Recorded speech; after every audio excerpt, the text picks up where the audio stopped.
Assalamualaikum warahmatullahi wabarakatuh. Perkenalkan, nama saya Mawanda Khairunisa Harahap dengan NPM 2220175 dari Fakultas Kesehatan Universitas Jenderal Ahmad Yani. Pada kesempatan kali ini saya akan menjelaskan tentang sistem pencernaan mulai dari bagian-bagiannya. Mari kita simak video berikutnya. Saya akan menjelaskan bagian-bagian dari sistem pencernaan, yaitu yang pertama adalah parotid gland, terletak di bawah bagian depan telinga. Salurannya bernama ductus cancani. Selanjutnya nomor 2, sublingual gland.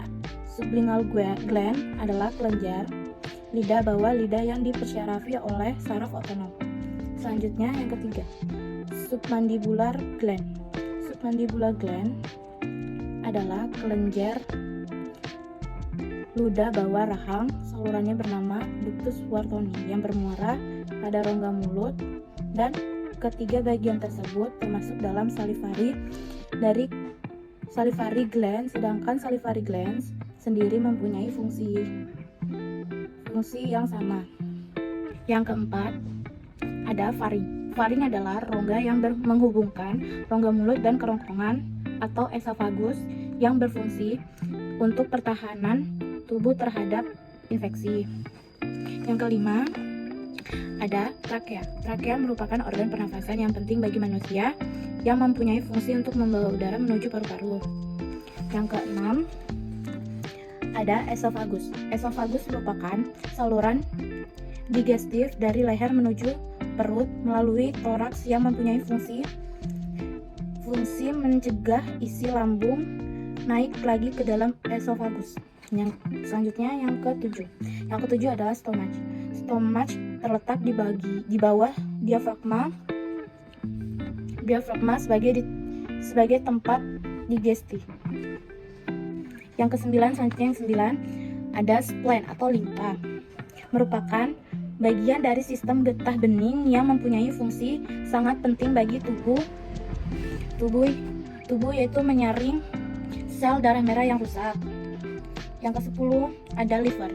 Liver merupakan organ yang paling besar dalam tubuh yang mempunyai fungsi diantaranya menyimpan oksigen, detoksifikasi, serta berperan dalam metabolisme. Yang ke-11 ada gallbladder.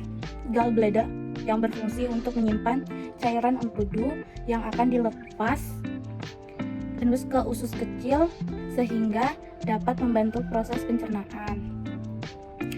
Yang ke-12 itu ada duodenum. Duodenum adalah bagian terkecil dari usus halus sebagai pintu masuk untuk melanjutkan proses pemecahan makanan yang sebelumnya sudah terjadi di organ lambung. Yang ke-13 itu ada common bile duct. Common bile duct merupakan saluran yang membawa cairan empedu dalam hati menuju ke usus. Yang ke-14 ada pankreas. Pankreas adalah mempunyai dua fungsi, yaitu fungsi eksorin, yaitu menghasilkan getah bening. Yang ke-14 itu ada pankreas. Pankreas mempunyai dua fungsi. Fungsi yang pertama adalah eksorin, yaitu menghasilkan getah pankreas. Yang kedua, fungsi endokrin untuk menghasilkan insulin dan glukogen. Yang ke-15 yaitu transverse colon adalah bagian sebelah atas seperti jembatan yang berfungsi membawa sisa makanan ke sisi kiri. Yang selanjutnya 16. Yang ke-16 itu ada small intestine yang berfungsi untuk memecah dan menyerap nutrisi.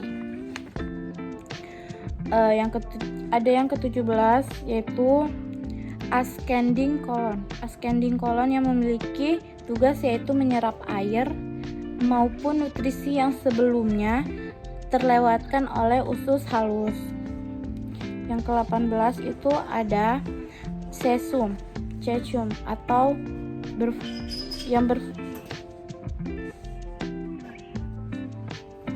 yang ke-18 itu ada sesum. Sesum berfungsi membantu pencernaan bahan makanan yang mengandung serat dan dengan bantuan mikroorganisme. Yang ke-19 ada appendix. Appendix adalah sebagai organ imunologik dan secara aktif berperan dalam sekresi imunoglobulin atau suatu kekebalan tubuh di mana memiliki kelenjar limfoid. Yang ke-20 ada descending colon. Descending colon bertugas mengalirkan makanan ke bawah atau pembuangan. Yang ke-21 ada sigmoid colon, bertugas sebagai menampung feses sementara. Yang ke-22 adalah rectum. Rectum adalah sebagai tempat perhentian terakhir feses sebelum dikeluarkan dari tubuh melalui anus. Yang 23 yang paling terakhir adalah anus, adalah jalan pembuangan sisa makanan yang tidak terpakai oleh tubuh dan gas-gas yang berbau disebut tinja. Sekian dari penjelasan saya.